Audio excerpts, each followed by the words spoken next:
पाण्डुपलाशिकल्पम् यद्वासरे भवति पाण्डुपलाशिकल्पम्। आप प्रेरणा जी आज बहुत लेट आए, बहुत देर हो गई, सबकी आवाज बंद ही नहीं हो पा रही।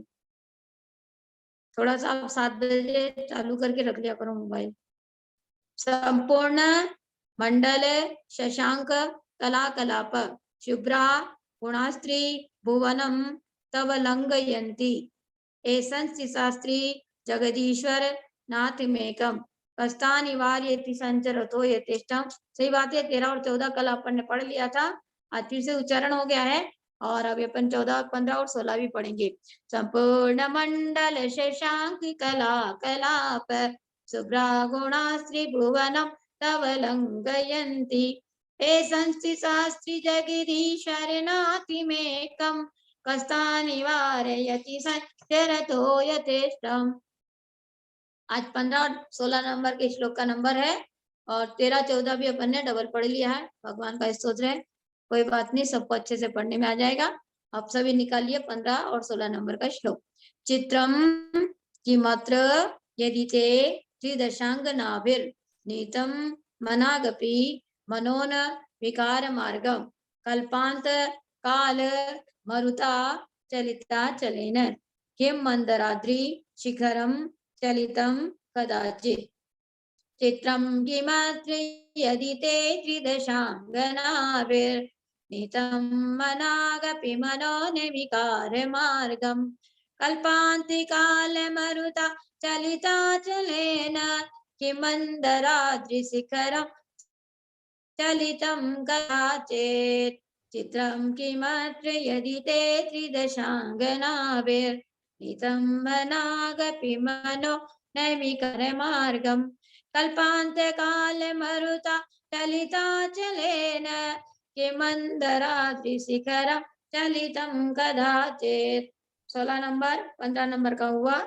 निर्धूम वर्तिर प्रवर्जित तैलपूर कृष्णं जगत्त्रय मिदं प्रकटीकरोसि गम्भ्योन जातु मरुतां चलिता चलानां दीपो परस्त मसीनाथ जगत प्रकाश निर्धूम वर्तिर प्रवर्जित तैलपुर निर्धूम वर्तिर प्रवर्जित तैलपुर कृष्णं जगत्त्रयमिदं प्रकटीकरोसि गम्यो न जातु मरुता चलिता चलानां दीपोपरस्तमसीनाथ जगत प्रकाश।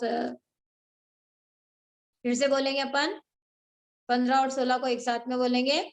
चित्रम जिमात्र यदि ते त्रिदशांगनाभिर्नीतं मनागपि मनो निविकार मार्गम कल्पान्ते कालमरुता चलिता चलेन किमन्दराद्रिशिखरं चलितं कदाचित् निर्धूमवर्तिरप्रवर्जित तैलपूर कृष्णं जगत्त्रयमिदं प्रकटीकरोसि गम्भ्यो न जातु मरुता चलिता चलानां दीपोपरस्तमसीनाथ जगत प्रकाश।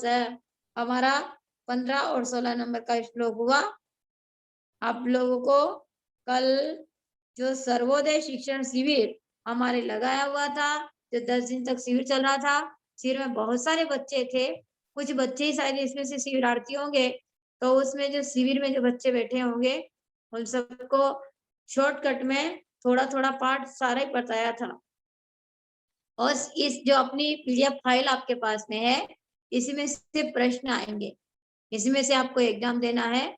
4 ऑप्शन रहेंगे। अभी आपके पास के व्हाट्सएप पे सब पे लिंक आ जाएगी। जैसे एक घर में 2-3 भाई बहन है और मोबाइल आपका एक ही है, तो आप उसमें एक बच्चा एक बार में अपना प्रश्न पेपर दे सकता है। जैसे आपने गलती कर दी और आप दूसरी बार देना चाहेंगे तो आपको दूसरी बार देने नहीं मिलेगा। जो आपको समझ में आए उसमें आप व्यवस्थित कीजिए और दूसरी बार दे।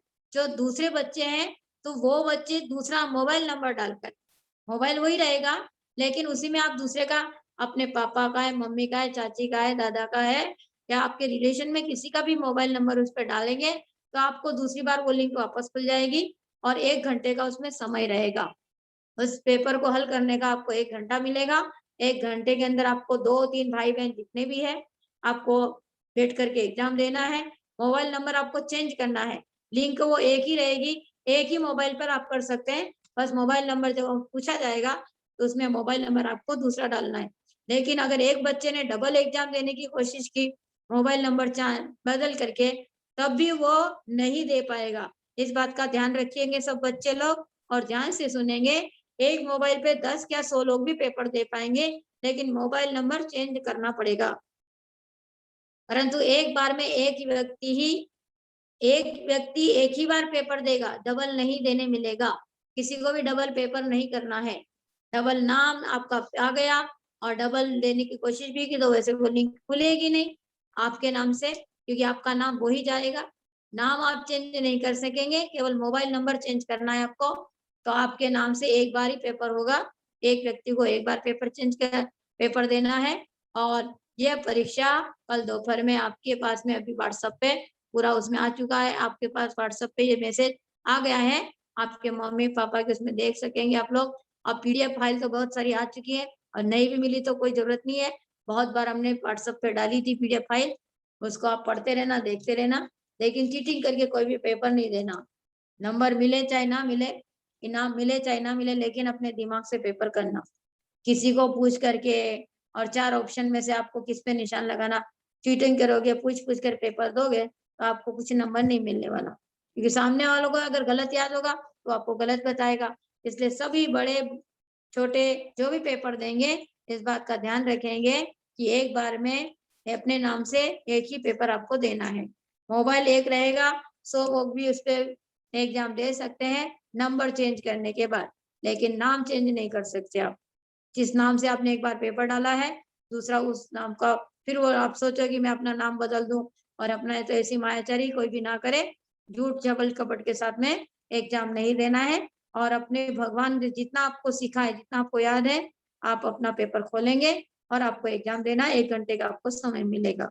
अब अपन कल एक पोएम मैंने आपको सिखाई थी, पारसनाथ भगवान की, तो वो पोएम आप बच्चों में से कोई सुनाना चाहता है क्या अभी? तो अपना हैंड राइज़ कीजिए।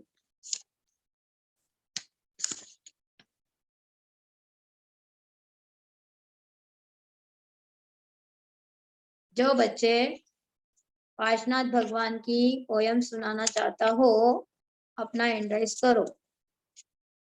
नहीं तो फिर 1-2 प्रश्न है तीर्थंकर भगवान के मैं आपको पढ़ा। भक्तामर का अपना श्लोक हुआ है और अभी अपने पास में 7 मिनट है। कोई चित्र बनाकर लाया हो तो अपना हैंड राइज कर सकते हैं। आपका चित्र देख सकते हैं। इतनी सारी आपको कहानी सुननी, लेकिन आप लोग बच्चे लोग बहुत डब्बे हो सब बेटे। आप लोग चित्र बना करके लाओगे तो आपको इनाम मिलेगा, इनाम देंगे हम आपको बोलते हैं तो। कोई सुना रहा है क्या कल की पोयम? किसी ने हैंड राइज किया हो? प्रेरणा यहाँ पे है ना? हाँ जी माता जी, वंदनी जी। अच्छा, किसी का हैंड राइज है क्या भैया? पिंटी? नहीं माता जी, अभी नहीं किया किसी ने। ठीक है, चलेगा। चलो फिर आगे का पार्ट उसी तीर्थंकर भगवान का जो चिन्ह पड़ा था उसको, उस पार्ट को अपन पूरा करते हैं। उसके अंदर जो प्रश्न है वो प्रश्न मैं आपको बता रही हूँ कि तीर्थंकर भगवान के चिन्ह कौन बताता है, ये तीर्थंकरों के चिन्ह कहाँ से आते हैं। तो ये प्रश्न आपने तो नहीं पूछा, लेकिन मैं खुद बता देती हूँ कि जो भगवान होते हैं और तीर्थंकर भगवान का जब सुमेरु पर्वत पर अभिषेक होता है, तो अभिषेक के समय में दाएं पैर के नीचे भगवान के पूरे शरीर में 1008 लक्षण होते हैं, शुभ लक्षण होते हैं। जैसे आपके शरीर में तिल होता है, किसी के मस्सा होता है, तो आपके तो 1, 2, 3 होते हैं, लेकिन भगवान के तो बहुत सारे निशान होते हैं। छत्र होता है, चवर होता है, चिरंजी के चिन्ह होते हैं, स्वस्तिक होता है, झारी होती है, घंटा होता है, अनेक प्रकार के शुभ लक्षण होते हैं।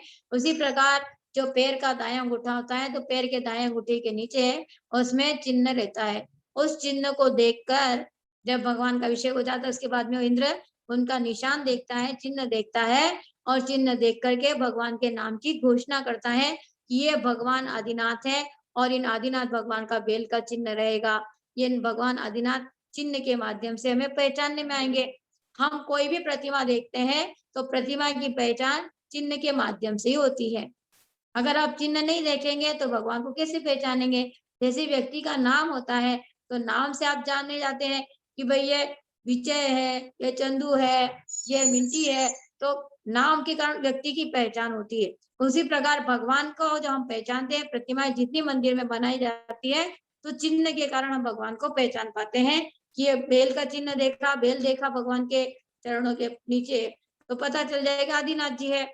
शेर का चिन्ह है तो महान भगवान है। चंद्रमा बना हुआ है तो चंद्र प्रभु है। हाथी, घोड़ा, बंदर आदि को देखा तो इस प्रकार अलग-अलग चिन्ह को देखकर हम भगवान की पहचान कर पाते हैं। तो ये चिन्ह बताने वाला सौधर्मिंद्र रहता है और जन्माभिषेक के बाद वह बताता है और वहाँ भगवान के नाम की घोषणा करता है और उसके बाद अपने माता-पिता, भगवान के माता-पिता के पास में भगवान को जब लेकर आते हैं अपने नगर में, जन्म नगर में, तो वहाँ पर लाकर के नृत्य करता है, तांडव नाटक दिखाता है और उसके बाद फिर माता-पिता को भी नाम बताता है कि भगवान आदिनाथ है कि अजितनाथ है, संभवनाथ है, इनका ये चिन्ह रहेगा। चौथे काल में, 5वें काल में ये भगवान इस नाम से, इस चिन्ह के कारण पहचाने जाएँगे। सर्प को देखते हैं, भगवान किसी भी प्रतिमा के नीचे सर्प का निशान है और सिर पर सर्प का फण है, तो हम पहचान जाते हैं कि ये पारेशनाथ भगवान है। तो इस प्रकार चिन्ह तीर्थंकरों की पहचान दिलाता है, पहचान बताता है कि हमारे 24 भगवान के 24 चिन्ह होते हैं। इसमें से कुछ तिर्यंच प्राणियों के चिन्ह हैं, कुछ एक इंद्रिय जीव है, कुछ 2 इंद्रिय, लेकिन वो जीव और किसी भी व्यक्ति के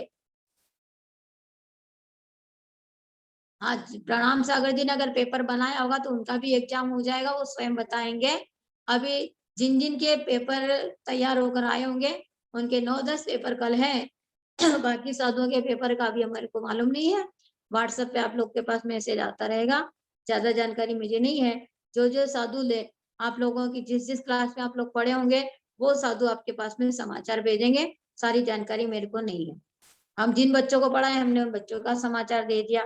गुरुदेव आचार्य श्री गुप्तानंद जी गुरुदेव का जो द्वारा जो वास्तु और ध्यान शिविर लगाया गया था उनका एग्जाम कल है। सीएस गुप्ती जी, चंद्रगुप्त जी, सुप्रज्ञा सिंह माता जी, अमर कीर्ति अमोघ कीर्ति महाराज जी है। ऐसे 8-9 पीछी और आस्था श्री माता जी इस प्रकार 9 या 10 पीछियों के कल के 10 8-9 पीछी के द्वारा कल का एग्जाम लिया जाएगा। बाकी सब साधुओं का मेरे को पता नहीं है। आप लोगों के उनसे ही ये जानकारी लेनी पड़ेगी। जितनी जानकारी मिंटी भैया के पास होगी वो बाद में बताएँगे क्योंकि अभी सारे लोग जुड़े हुए नहीं तो अभी नहीं सूचना देंगे। तो मैं बता रही थी चिन्ह, तो चिन्ह से भगवान की पहचान होती है और तीर्थंकर किसे कहते हैं जो धर्म तीर्थ का प्रवर्तन करे उन्हें तीर्थंकर कहते हैं। हमारे तीर्थंकरों के कारण ही हमारे पास में जैन धर्म है और जिनको हमने जाना भगवान ने धर्म तीर्थ का प्रवर्तन किया उससे हमें धर्म की प्राप्ति हुई है। हम जैन धर्म को समझे हैं, जाने हैं कि जैन धर्म क्या कहलाता है, जैन धर्म में क्या-क्या विशेषता होती है, तो यह सब भगवान ने बताया है और सबसे पहले बताने वाले हैं प्रथम तीर्थंकर आदिनाथ भगवान।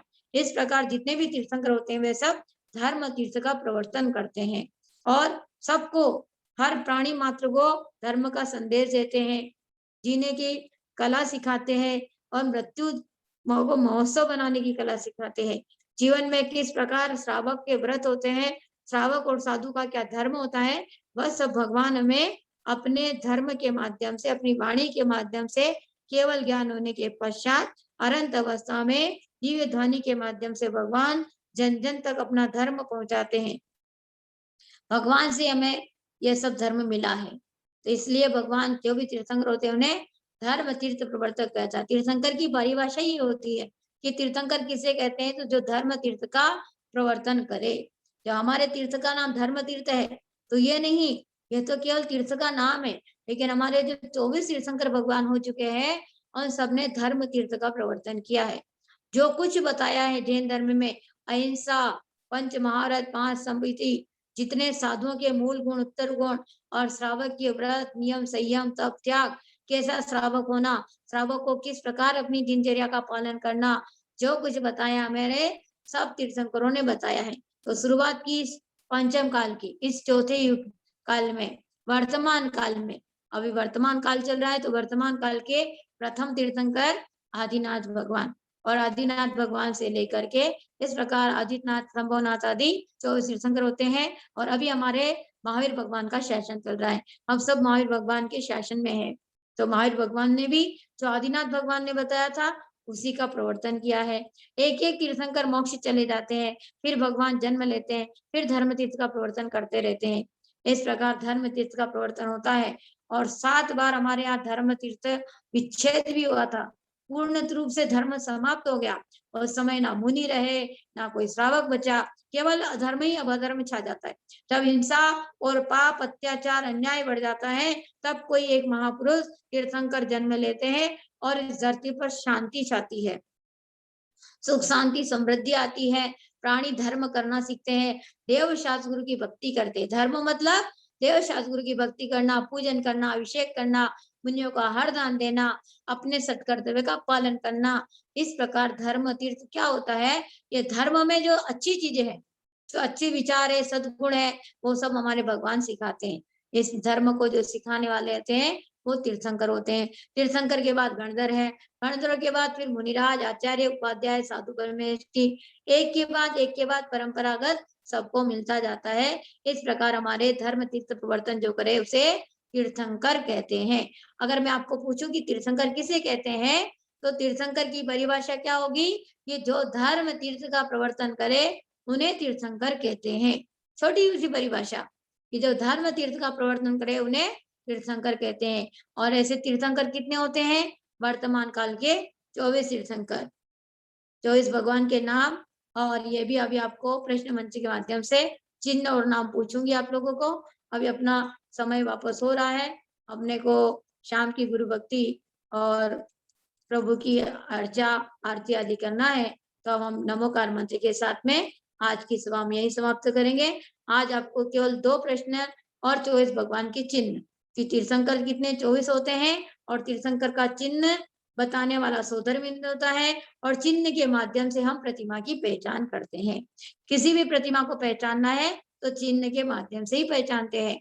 बिना चिन्ह के हम कोई भगवान को नहीं पहचानते। जिनके चिन्ह नहीं होता है, बाल नहीं होते, नख नहीं होता है, वो सिद्ध भगवान होते हैं। और जिनके बाल है, नख है और चिन्ह बना हुआ है, वो हमारे अरिहंत भगवान है, 24 तीर्थंकर भगवान है। इस प्रकार इन दोनों में अंतर रहता है। आगे आगे जो पाठ आएगा तो उसमें बहुत अच्छे से आपको समझाया जाएगा। अब हम यहीं पे नमोकार मंत्र बोल के फिर अगली सबक प्रारंभ करेंगे। नमो अरिहंताण, नमो सीताण, नमो ऐरियाण, नमो वज्रायणम, नमो लोय सब सावणम। बोलो पंच परमेश्वरी भगवान की जय, 24 तीर्थंकर भगवान की जय, परम पूज्य प्रज्ञा की दिगंबर जनाचार्य श्री गुप्तिनंद जी गुरुदेव की जय। अगली सभा के लिए हम पुनः नमोकार मंत्र के साथ में ही आज की सभा दूसरी प्रारंभ करने जा रहे हैं। गुरु भक्ति, प्रभु की आराधना, प्रभु की आरती, गुरु की आरती, यह सभी अभी शुरू होगी।